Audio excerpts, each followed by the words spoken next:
बीजापुर नामक एक गांव में एक अमीर सेठ दयाराम रहता था। जैसा उसका नाम था वैसा ही वो खुद भी था। भले ही वो पैसों से बहुत धनी था, परंतु उसके भीतर अहंकार का एक अंश मात्र भी नहीं था। उसके विवाह को 2 वर्ष बीत गए थे और उसकी पत्नी गर्भ से थी, इसलिए वो अपनी पत्नी का पहले से भी कई ज्यादा ध्यान रखता था। मैं चाहता हूँ कि मेरी संतान भी बिल्कुल मेरी तरह बने। मेरी संतान के भीतर कभी भी किसी तरह का अहंकार न आए।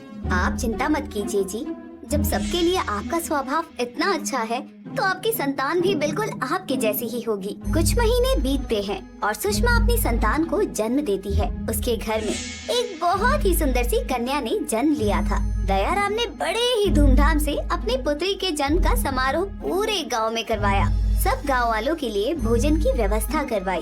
पंडित जी उनकी पुत्री का नामकरण करने के लिए आए।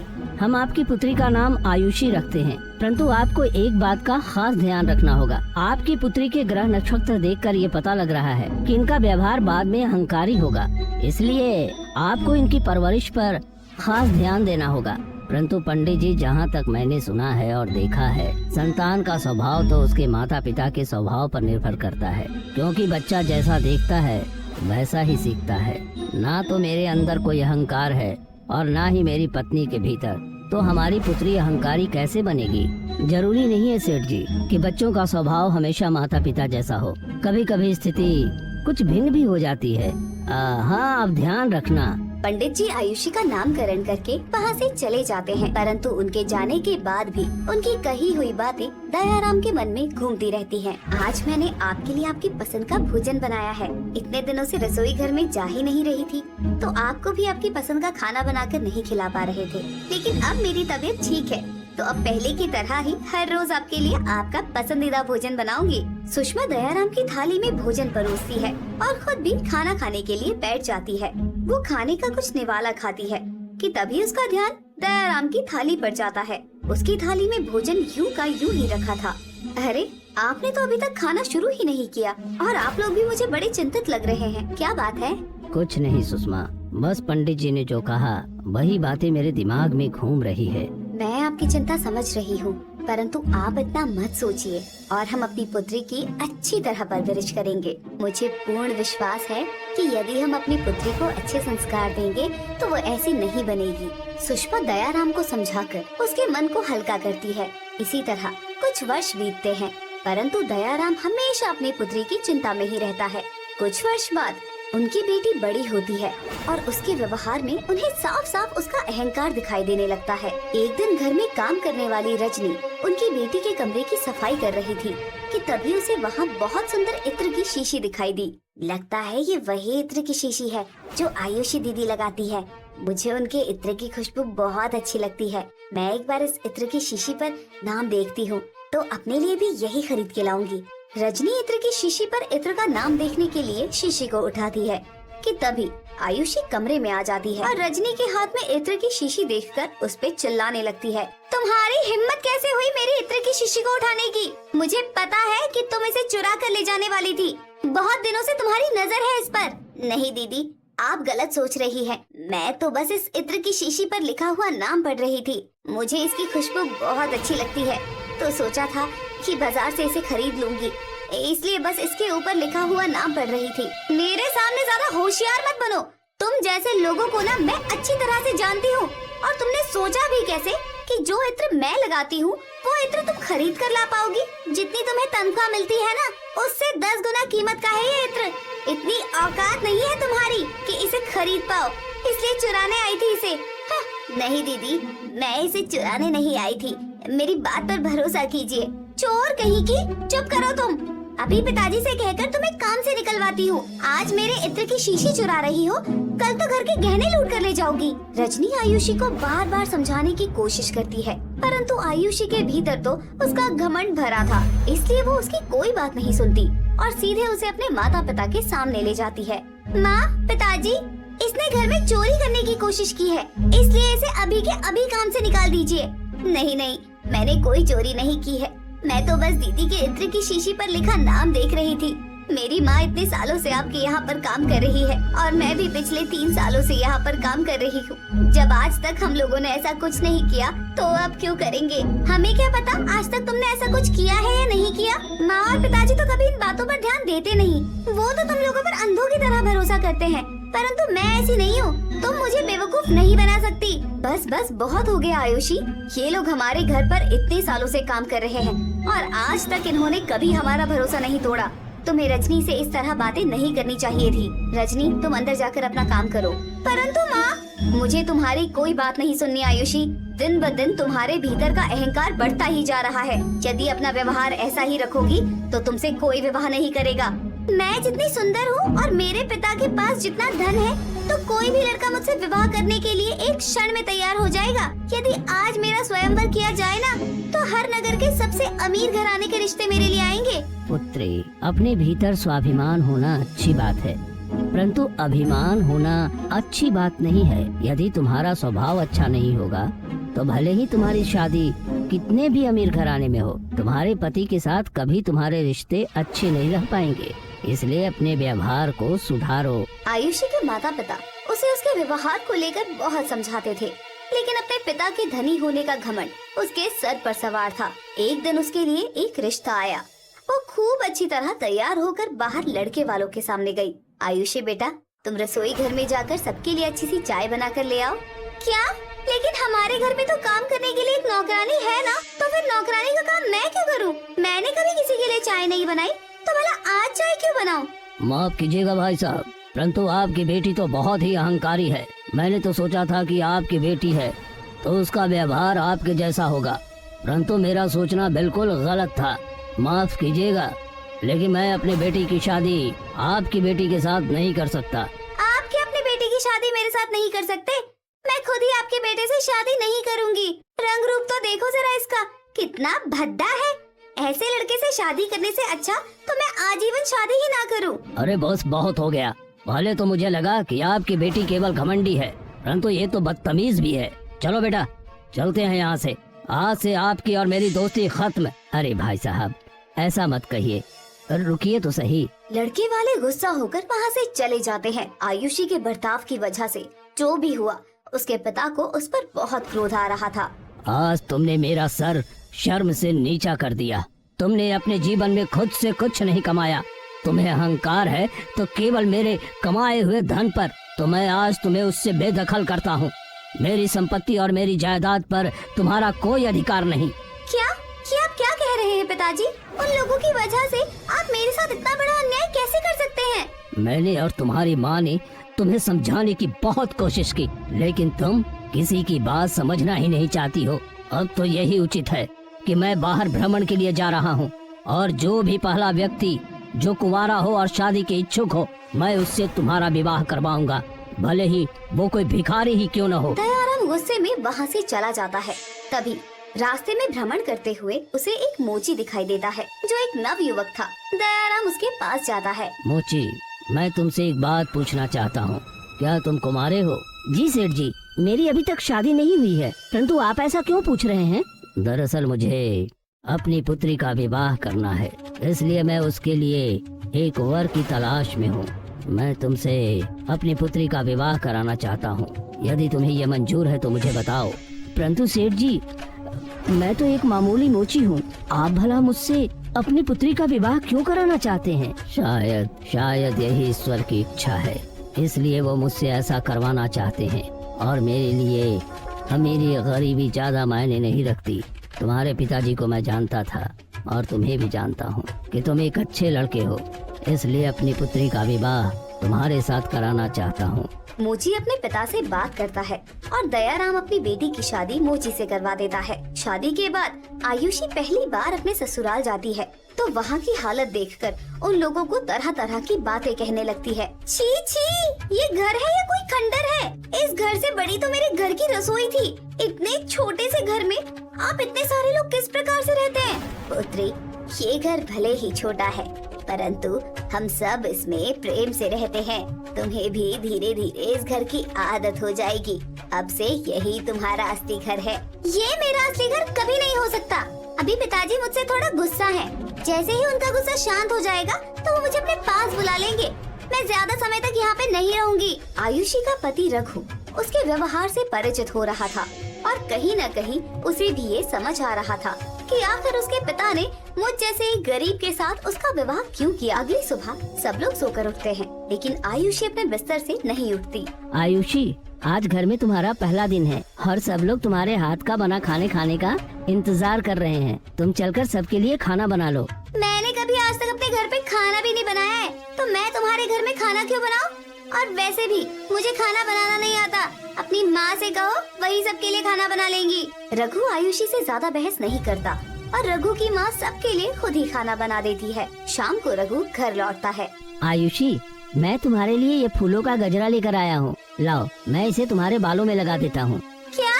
दूर हटो मुझसे, मुझे ये सस्ती चीज पसंद नहीं है। अगर कुछ लेकर ही आना था तो कुछ महंगा लेकर आते ना। यदि मेरे पास कुछ महंगा खरीदने के लिए पैसे होते तो मैं तुम्हारे लिए वो भी खरीद कर ले आता, परंतु अभी मेरे पास इतने पैसे नहीं हैं। अगर पैसे नहीं है तो कुछ लेकर आने की जरूरत भी नहीं है। तुम जितने पैसे कमाते हो उनसे तुम रोटी खा लो, तुम्हारे लिए वही बड़ी बात है। इसलिए अपने पैसों को व्यर्थ मत करो, क्योंकि वैसे भी मुझे इन छोटी मोटी चीजों से कोई फर्क नहीं पड़ने वाला। रघु को आयुषी की ऐसी बातों का बहुत बुरा लगता है, लेकिन वो फिर भी उसे कुछ नहीं कहता। दिन ब दिन आयुषी का घमंड बढ़ता ही जाता है और तभी एक दिन गांव में एक मेला लगा था। तो रघु आयुषी से कहता है, आयुषी, गांव में मेला लगा है, चलो हम दोनों मेला घूमने के लिए चलते हैं। क्या तुम्हारा दिमाग खराब हो गया है क्या? तुमने सोचा भी कैसे कि मैं तुम्हारे साथ मेला देखने के लिए जाऊंगी? अगर मेले में मुझे कुछ पसंद आ गया तो इतनी औकात है तुम्हारी कि मुझे वो खरीद कर दोगे? कम से कम ऐसा तो मत कहो आयुषी। मैं तुम्हारे लिए बहुत मेहनत करने की कोशिश करता हूँ और पहले से भी अधिक काम करता हूँ ताकि तुम्हारी हर इच्छा पूरी कर सकूँ। तुम्हें मेले में जो भी पसंद आएगा मैं तुम्हारे लिए वो खरीदने की कोशिश जरूर करूँगा। अच्छा ठीक है, वैसे भी मुझे मेले गए बहुत दिन हो गए, तो चल पड़ती हूँ। आयुषी रघु के साथ मेले चली जाती है। वो वहाँ घूम ही रही थी कि तभी उसकी कुछ सहेलियों को वो मेले में दिख जाती है। उसकी सहेलियाँ उसके पास आती हैं। अरे आयुषी, तुमने बताया क्यों नहीं कि तुम मेले में आने वाली हो? हम भी तुम्हारे साथ आ जाते। अरे नीता, तुम भूल गई क्या? अब आयुषी की शादी हो गई है, तो अब तो वो हर जगह अपने पति के साथ ही घूमेगी ना। अरे हाँ, मैं तो भूल ही गई थी कि अब आयुषी की शादी हो चुकी है। लेकिन आयुषी, तुमने बताया नहीं कि तुम्हारे पति क्या काम करते हैं? ये भी तुम्हारे पिता की तरह बड़े सेठ हैं क्या? अरे नीता, मुझे लगता है कि तुम कुछ ज्यादा ही भुलक्कड़ हो गई हो। तुम्हें याद नहीं कि आयुषी के पिताजी ने उसकी शादी एक मोची के साथ करी थी? हमारे जीजा जी तो एक मोची है। अपनी दोनों सहेलियों की बात सुनकर आयुषी को बड़ा गुस्सा आता है और वो गुस्से में वहाँ से चली जाती है। उसका पति भी उसके पीछे पीछे घर आता है। क्या हुआ आयुषी, तुम इस तरह मेले से चली क्यों आई? तो और मैं क्या करती? वहाँ पर दोनों मेरी इतनी बेइज्जती कर रही थी, तो क्या मैं खड़ी खड़ी वहाँ पर सब सुनती? तुम्हारी वजह से मुझे लोगों की तरह तरह की बातें सुननी पड़ती है। मैं तुम्हारे साथ और नहीं रह सकती। मैं आज के आज ही अपने पिता के घर जा रही हूँ। आयुषी अपना सामान बांधकर वहाँ से पिता के घर चली जाती है। माँ, पिताजी, बस बहुत हो गया। मैं एक दिन और भी अब उस घर में नहीं रह सकती। ना तो वहाँ पर किसी चीज की सुविधा है और तो और लोग मुझे कहते हैं कि एक मोची की पत्नी है। मुझे ये सब बिल्कुल भी अच्छा नहीं लगता। मैं अब फिर से वहाँ पर नहीं जाऊंगी। यदि तुम्हें वहाँ पर नहीं जाना तो ये तुम्हारी मर्जी है, लेकिन अब वही तुम्हारा असली घर है। यहाँ पर तुम 1-2 दिन के लिए ठहर सकती हो, परंतु उसके बाद तुम्हें यहाँ से वापस जाना ही पड़ेगा। बेटी शादी के बाद अपने ससुराल में ही शोभा देती है। दयाराम अपनी बेटी के भीतर के अहंकार को नष्ट करना चाहते थे, इसलिए वो उससे इस प्रकार की बातें कर रहे थे। आयुषी 2 दिन अपने घर पर रुकी तो उसके पिता ने उसे वहाँ से अपने ससुराल जाने का आदेश दे दिया। तुम 2 दिन यहाँ पर रुकी और खूब अच्छी तरह से तुमने हमारे साथ समय भी बिताया, परंतु अब तुम्हें वापस अपने ससुराल जाना होगा। मैंने तुम्हारे पति को बुलावा भेजा है, वो तुम्हें लेने के लिए आता ही होगा। आप क्या कह रहे हैं पिताजी? अपनी बेटी को आपने इतना पराया कर दिया कि 2 दिन में ही उससे थक गए और वापस मुझे उस खंडर में भेज रहे हैं। वो कोई खंडर नहीं, परंतु तुम्हारा ससुराल है बेटी, और अब तो तुम्हारा असली घर वही है। चाहे तुम यहाँ पर कितने भी दिन रुक जाओ, लेकिन अंततः तो तुम्हें वहीं पर जाना होगा। कुछ देर बाद रघु आयुषी को लेने के लिए उसके घर आ जाता है और उसके माता पिता उसे वहाँ से विदा कर देते हैं। आयुषी अपने ससुराल पहुँचती है तो फिर से रघु के साथ लड़ना शुरू कर देती है। तुम्हारी वजह से मेरी जिंदगी बर्बाद हो गई। कहाँ मैं बचपन से इतने अमीर घराने में पली बड़ी और कहाँ तुम्हारी तुम्हारी वजह से मुझे यहाँ रहना पड़ रहा है। मैं बाहर जा रही हूँ, यहाँ पर दम घुट रहा है मेरा। आयुषी थोड़ी देर के लिए गांव के बाजार में चली जाती है। तभी उसे वहाँ पर उसकी सहेली सीमा मिलती है। हे भगवान, ये सीमा यहाँ पर कैसे आ गई? अब ये फिर से मेरे मोची पति की बुराई करनी शुरू कर देगी और मुझे नीचा दिखाएगी। कैसी हो आयुषी? और तुम्हारे ससुराल वाले कैसे हैं? सब ठीक है? तुम बताओ। सच बताओ तो कुछ भी ठीक नहीं। कुछ भी ठीक नहीं का क्या मतलब? मतलब ये कि मैं अपने ससुराल से बहुत परेशान हूँ और उस घर में नहीं रहना चाहती, लेकिन मेरे माता पिता मेरी बात को समझ ही नहीं रहे। अरे लेकिन तुम वहाँ पर क्यों नहीं रहना चाहती? तुम्हारे ससुराल वाले तो बहुत धनी हैं और गांव में उनका बहुत बड़ा रुतबा है, तो फिर तुम उन्हें छोड़कर क्यों आना चाहती हो? केवल धनी होने से कुछ नहीं होता आयुषी, इंसान का असली धन तो उसका व्यवहार होता है। भले ही मेरे ससुराल वाले बहुत धनी हैं, लेकिन मेरे पति बिल्कुल भी अच्छे नहीं हैं। वो नशा करते हैं और मुझे मारते पीटते हैं। मैं अपने ससुराल वालों से उनकी शिकायत करती हूँ तो वो मुझे ही चुप रहने के लिए कहते हैं। इससे तो अच्छा होता कि भले ही मुझे एक गरीब ससुराल मिल जाता जो मेरे साथ ऐसा व्यवहार न करते। सीमा की बात आयुषी के दिल पर लग जाती है और कहीं न कहीं उसे लगता है कि भले ही उसका ससुराल गरीब है, लेकिन कभी उन्होंने उसके साथ कुछ गलत नहीं किया, बल्कि उसके तानों पर भी कभी पलटकर जवाब नहीं दिया। वो अपने ससुराल आती है और उस दिन के बाद उसका व्यवहार अपने आप ही बदलने लगता है। उसके ससुराल वाले भी ये सब देखकर हैरान थे। उसे अपने मायके गए भी पूरे 6 महीने बीत गए थे, तो उसके माता पिता को भी उसकी चिंता हुई और वो उसे देखने के लिए उसके ससुराल आए। ससुराल की हालत बहुत जर्जर थी, घर भी बहुत ही पुराना था, जिसे देखकर उसके पिता को भी अब थोड़ा बुरा लगने लगा था। बेटी, तुम्हारे ससुराल की हालत तो बहुत ही बुरी है। मैंने भले ही गुस्से में तुम्हारा ब्याह इस घर में कर दिया, लेकिन अब मैं तुम्हें इस हालत में और नहीं देख सकता। मैं फिर से तुम्हें अपनी संपत्ति का अधिकारी बनाता हूँ। तुम यहाँ पे रह सकती हो। नहीं पिताजी, अब यही मेरा असली घर है और मुझे यहाँ पर रहकर अच्छा लगता है। मेरे सास ससुर बिल्कुल आप दोनों की तरह हैं। मुझे बहुत प्यार करते हैं और मेरे पति वो मेरा बहुत ध्यान रखते हैं। मेरी जरूरतों को पूरा करने के लिए वो कड़ी मेहनत करते हैं और उनके कमाए हुए पैसों से मैं धीरे धीरे थोड़े थोड़े पैसे जोड़ रही हूँ ताकि घर की मरम्मत करवा सकूं। आप चिंता मत कीजिए पिताजी, आपकी बेटी को यहाँ पर कोई दुख नहीं है। आयुषी की ये बातें सुनकर उसके माता पिता हैरान रह जाते हैं, क्योंकि उसके भीतर का अहंकार बिल्कुल नष्ट हो चुका था। दरवाजे के पीछे छिपा उसका पति रघु भी सारी बातें सुनता है और उसकी आंखें भर आती हैं। आयुषी के माता पिता उसके अहंकार को उसे दूर करना चाहते थे, जो हो चुका था। इसलिए आयुषी के पिता अपनी संपत्ति आयुषी के नाम पर कर देते हैं। लेकिन इतनी बड़ी संपत्ति की मालकिन बनने के बाद भी अब आयुषी के भीतर अहंकार का बीज दोबारा जन्म नहीं लेता। वो अपने माता पिता, सास ससुर और अपने पति के साथ एक सुखमयी जीवन बिताती है और अपने धन को दूसरों की सहायता के लिए एक स्रोत बना लेती है। उसे अंततः रघु से प्रेम हो ही जाता है और अपना बाकी का जीवन वो सबके साथ बड़ी ही खुशी से व्यतीत करती है। ये कहानी है गर्मी में किसान की ईमानदारी। पिंकी, उर्मिला, जल्दी से आ जाओ, खाना लग गया है। माँ जी, आपके लिए खिचड़ी बनाई है, ये लीजिए। इसमें मैंने थोड़ी बहुत सब्जियाँ डाल दी हैं। आप भी हाथ मुँह धोकर खा लीजिए। मैं फिर सबके लिए खाना लगा देती हूँ। सुषमा सभी के लिए प्लेट में खाना निकाल कर रख देती है। माधव मुँह धोकर खाने के लिए बैठ जाता है।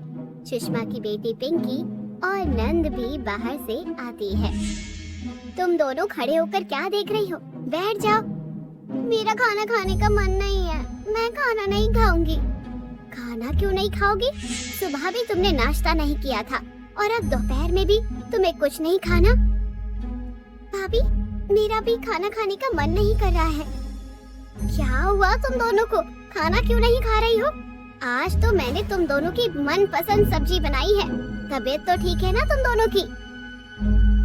इतनी गर्मी में बिना पंखे कूलर की ठंडी हवा के बिना खाना नहीं खाया जाता। बहुत ज्यादा गर्मी लगती है। भैया, आप तो कह रहे थे कि इस साल गर्मियों में आप एक नया कूलर लेकर आएंगे। गर्मी शुरू हुए इतने दिन हो गए, अभी तक आप एक कूलर तक नहीं लेकर आए। उर्मिला, पिंकी कह तो ठीक रही है। रोज रोज इतनी दवाइयाँ खाती हूँ, शरीर में गर्मी पैदा हो चुकी है। रात को गर्मी से बेचैनी होती है। पता है, 3 दिन हो गए हैं मुझे ठीक से ना सोए हुए। हर बार रात भर बेचैनी से मेरी आँख खुल जाती है। पिंकी उर्मिला, मैं कूलर लाने की कोशिश में लगा हुआ हूँ। मैंने सेठ जी से बात भी की है, लेकिन तुम लोग तो जानते हो कि मेरा सेठ किस तरह का आदमी है। समय पर तनख्वाह दे दे वो ही बड़ी बात है। आप क्यों उनके पास काम कर रहे हैं जी? कहीं और काम क्यों नहीं ढूंढ लेते? सुषमा, तुम तो जानते हो कि मुझे खेती के अलावा कोई और काम नहीं आता है, और हमारा गांव इतना बड़ा भी नहीं है कि मुझे कहीं और काम मिल जाए। काफी बार सोचा कि काम के लिए शहर चला जाऊं, लेकिन वहां जाने के लिए भी पैसे की जरूरत पड़ेगी, और शहर में तो कोई हमारा है भी नहीं। तुम लोग फिक्र मत करो, आज फिर से बात करता हूँ। माधव जल्दी से खाना खाता है और हाथ धोकर वापस अपने खेती के काम पर चला जाता है। सुबह से शाम माधव सेठ केशव के यहाँ सभी मजदूरों के साथ खेत पर काम करता था। बचपन से ही माधव को किसान का काम मिला था, इसलिए उसे इस काम के अलावा और कुछ काम नहीं आता था। सुबह से शाम तक बेचारा गरीब किसान माधव काम करके जब शाम को अपने सेठ केशव के पास जाता है। तेरा काम हो गया है और तू अभी तक घर नहीं गया? कल सुबह जल्दी आ जाना काम पर, हफ्ते भर में फसल कटने वाली है, याद है ना? बहुत काम है। सेठ जी, मैं सुबह समय पर आ जाऊंगा। वो मुझे आपसे कुछ बात करनी थी। गर्मी का मौसम शुरू हो गया है, घर में एक पंखा तक नहीं है, सभी को काफी गर्मी लगती है, और मेरी माँ तो हर रोज दवाइयाँ खाती है। उनकी तो गर्मी से हालत बहुत खराब है। अगर थोड़े पैसे एडवांस में मिल जाते तो मैं शहर से एक नया कूलर ले आता। जानता भी है कूलर कितना महंगा आता है। अरे साल भर किश्त भरता रहेगा ना, तो भी कूलर के पैसे नहीं चुका पाएगा। और कहाँ इतनी गर्मी है, यहाँ हम तो खुद रात में पंखा कूलर बंद कर देते हैं और आराम से बाहर आंगन में जाकर सोते हैं। तू या तेरा परिवार क्या किसी राजघराने से है जो बिना कूलर पंखे के उन्हें नींद नहीं आएगी? सबको बोल के रात में आंगन में जाकर सो जाए, ठंडी ठंडी हवा में बढ़िया अच्छी नींद आती है। चल अब जा यहाँ से। माधव उदास होकर घर आता है। माधव के चेहरे की उदासी देख सुषमा सब समझ जाती है और उससे कूलर के बारे में कुछ नहीं कहती। शुरुआती दिनों में तो माधव का परिवार जैसे तैसे उस गर्मी में अपना गुजारा कर रहा था, लेकिन अब जैसे जैसे समय गुजरता है वैसे वैसे गर्मी भी काफी ज्यादा बढ़ने लगती है, और अब बिना गर्मी के सभी परिवार की हालत काफी खराब हो जाती है। माँ, बहुत ज्यादा गर्मी लग रही है, देखो ना, हाथ और गर्दन पर गर्मी के दाने भी निकल आए हैं। माँ बाबा, कूलर कब आएगा? अभी इस गर्मी में तो मच्छरों ने भी बहुत परेशान कर रखा है। रात भर मच्छर काटते रहते हैं और दिन में तो इस गर्मी में सुकून ही नहीं मिलता, ना घर रह सकते ना बाहर जा सकते हैं। तुम लोग परेशान मत हो, माधव लगे हुए हैं कोशिश करने में, वो जल्द ही कूलर ले आएंगे। बेचारा माधव था तो एक गरीब किसान, चाहकर भी वो अपने परिवार के लिए कुछ भी नहीं कर पा रहा था। ऐसे ही कुछ दिन और गुजरते हैं। सभी लोग घर में बैठे होते हैं कि तभी अचानक माधव की माँ कलावती को चक्कर आने लगते हैं और वो बेहोश हो जाती है, जिसे देखकर सभी लोग काफी डर जाते हैं। हे भगवान, माँ जी को क्या हुआ? माँ जी उठिए ना। उर्मिला, जल्दी से पानी लेकर आओ। दादी माँ, क्या हुआ आपको? उठो ना दादी माँ। दादी माँ उठ क्यों नहीं रही है? सुषमा, उर्मिला, तुम माँ को जल्दी से होश में लाने की कोशिश करो, मैं डॉक्टर को बुलाकर लाता हूँ। माधव भागता हुआ गांव में बने एक डॉक्टर के घर जाता है और वहाँ से डॉक्टर को बुला कर लाता है। डॉक्टर के चेकअप करने पर सभी को पता चलता है कि कलावती की बेहोशी का कारण गर्मी है। आप लोग तो जानते हैं कि ये कितनी दवाइयाँ खाती है, इनके शरीर में काफी ज्यादा गर्मी हो चुकी है। इतनी गर्मी के साथ ये इस गर्मी को कैसे बर्दाश्त करेंगी? आपको कुछ ना कुछ करना पड़ेगा और एक कूलर का इंतजाम करना होगा, वरना आने वाले समय में इनकी तबीयत और खराब हो जाएगी। इनके शरीर में इतनी ताकत नहीं है कि ये गर्मी को बर्दाश्त कर सके। अगर मेरी माँ को कुछ हो गया तो मैं कैसे रहूँगा? मैंने बाबा से वादा किया था कि मैं माँ का ख्याल रखूँगा। आखिरकार क्यों मैं एक गरीब किसान हूँ। अगर अच्छी जगह काम कर पाता तो आज मेरे परिवार की ऐसी हालत नहीं होती। माधव काफी ज्यादा परेशान हो जाता है। आस पड़ोस में सुषमा थोड़े से पैसे मांगती है, लेकिन कोई भी पड़ोसी उनकी गरीबी की हालत देखते हुए उन्हें उधारी नहीं देता। वहीं माधव आज फिर से डरते डरते अपने सेठ केशव से पैसों की बात करता है। आप मेरे हालत क्यों नहीं समझ रहे हैं? आज मेरी माँ बेहोश हो गई थी। डॉक्टर ने गर्मी से बचने के लिए कहा है। अब इस गरीबी में मैं कैसे अपने परिवार और माँ को गर्मी से बचाऊं? आप मुझे थोड़े पैसे दे दीजिए। भले ही कुछ महीनों तक मुझे बिल्कुल तनख्वाह मत दीजिएगा, मैं कुछ नहीं कहूँगा, लेकिन मुझ गरीब किसान पर एहसान कर दीजिए। अगर तू जैसे गरीब किसान पर एहसान किया ना, तो कल को दूसरा आएगा और परसों कोई तीसरा। तुम गरीब किसानों पर एहसान करते करते मेरी तो तिजोरी ही खाली हो जाएगी। देख माधव, आज तुझे आखिरी बार समझा रहा हूँ। अगर तू फिर से मेरे पास पैसे मांगने आया ना, तो तुझे काम से निकाल दूंगा और इस गांव में फिर तुझे कोई भी अपने खेत पर काम पर नहीं रखेगा और ना ही तुझे तेरी तनख्वाह दूंगा। इसलिए चुपचाप से काम कर और हफ्ते हफ्ते अपनी दिहाड़ी लेता रह। माधव चाहकर भी कुछ नहीं कर पा रहा था। ना वो इस काम को छोड़ सकता था, ना ही उसकी कोई मदद कर रहा था। वहीं उसकी सास को गर्मी से बचाने के लिए सुषमा बार बार मटके में भरे ठंडे पानी की पट्टी सुषमा के हाथ पैरों पर लगा रही थी। उर्मिला और पिंकी सुबह से शाम उर्मिला को पंखा करती हैं, लेकिन इसका उर्मिला की सेहत पर कुछ ज्यादा फायदा नहीं होता और उर्मिला के साथ साथ अब घर में बाकियों की भी गर्मी से हालत खराब होने लगती है। बेटा, तुमने कल रात से कुछ भी नहीं खाया है, शाम होने को आई है, थोड़ा सा तो खा लो। अगर कुछ खाओगी नहीं तो शरीर में ताकत कैसे आएगी? मैं पहले ही गर्मी से इतनी परेशान हूँ, अगर थोड़ा बहुत भी खाया तो बेचैनी होने लगेगी। मुझसे खाना नहीं खाया जाएगा। अभी गर्मी बर्दाश्त के बाहर है। या तो भगवान अपना कुछ चमत्कार दिखाए या हमें पास अपने बुला ले। मैं तड़प तड़प के इस गर्मी में नहीं मरना चाहती। ऐसा क्यों कह रही हो? शुभ शुभ बोलो। अगर तुम में से किसी को भी कुछ होता है तो मेरा और माधव का क्या होगा?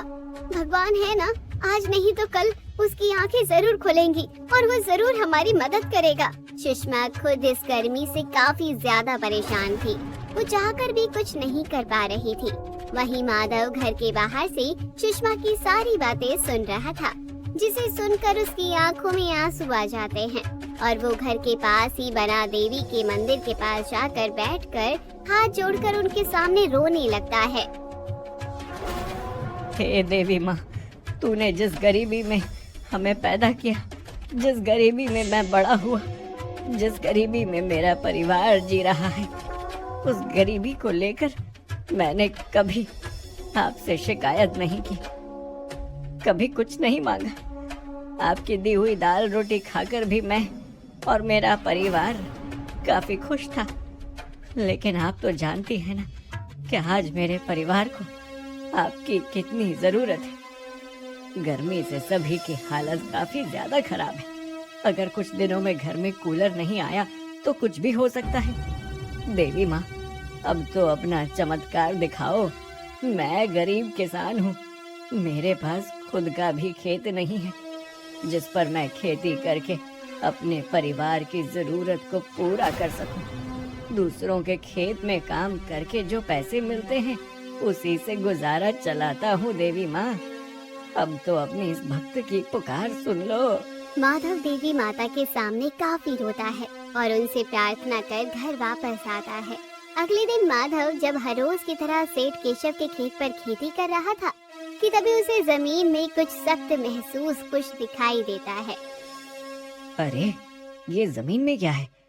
कोई बड़ा पत्थर तो नहीं है? माधव जैसे ही जमीन को खोदता है तो उसे वहाँ एक बक्सा मिलता है और उस बक्से के अंदर ढेर सारे सोने के जेवरात सिक्के होते हैं, जिसे देख माधव को अपनी आंखों पर यकीन नहीं होता। ये तो सच में सोने के सिक्के और जेवरात हैं। मैंने तो कभी सपने में भी नहीं सोचा था कि मैं अपनी आंखों से ये सब देख पाऊंगा। सालों पहले हमारे गांव में राजा महाराजा का राज हुआ करता था। लगता है ये उसी वक्त का खजाना है। माधव वो सारे खजाने को उठाता है और सबकी नजरों से छुपाते हुए अपने घर को चला जाता है और घर आकर सभी को खजाना दिखाते हुए सारी बातें बताता है। देखा, मैंने कहा था ना कि भगवान के घर देर है अंधेर नहीं। थोड़ी देर में सुनी, लेकिन ऊपर वाले ने हमारी सुन ही ली। कितना बड़ा खजाना हाथ लग गया है हमारे हाथ में। जितना हमने उस ऊपर वाले से मांगा था, उससे कहीं ज्यादा बढ़कर उन्होंने हमें दिया है। अब तो हमारे घर में नया कूलर आएगा ना?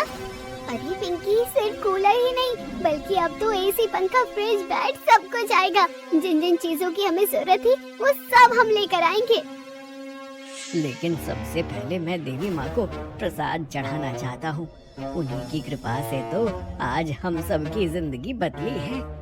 माधव जल्दी से मिठाई लेकर आता है और देवी माँ को भोग लगाकर अपने परिवार में बांटता है। उस खजाने से माधव सबसे पहले अपने परिवार वालों के लिए एक नया पंखा, कूलर और ठंडा पानी पीने के लिए फ्रिज को लेकर आता है। इस कूलर के अंदर से तो बिल्कुल एसी जैसी ठंडी ठंडी हवा आ रही है। कितना अच्छा लग रहा है कूलर के सामने खड़ा होकर। मुझे तो ऐसा लग रहा है कि मेरे शरीर के अंदर जितनी भी गर्मी थी वो सारी उड़न छू हो गई है। बहुत सुकून मिल रहा है इस कूलर की ठंडी हवा में। बाबा, मेरा ठंडी ठंडी कुल्फी खाने का भी मन कर रहा है। मेरे लिए कुल्फी लेकर आइए ना। कुल्फी क्यों? आज तो मैं अपनी गुड़िया रानी के लिए बर्फ का गोला लेकर आऊंगा। माधव जल्दी से बाहर जाता है और सभी घर वालों के लिए एक एक कुल्फी और बर्फ का गोला लेकर आता है। कुछ दिन पहले जहाँ माधव का परिवार गर्मी से परेशान था, तो अब वहीं इन सब गर्मी का वो आनंद ले रहे थे।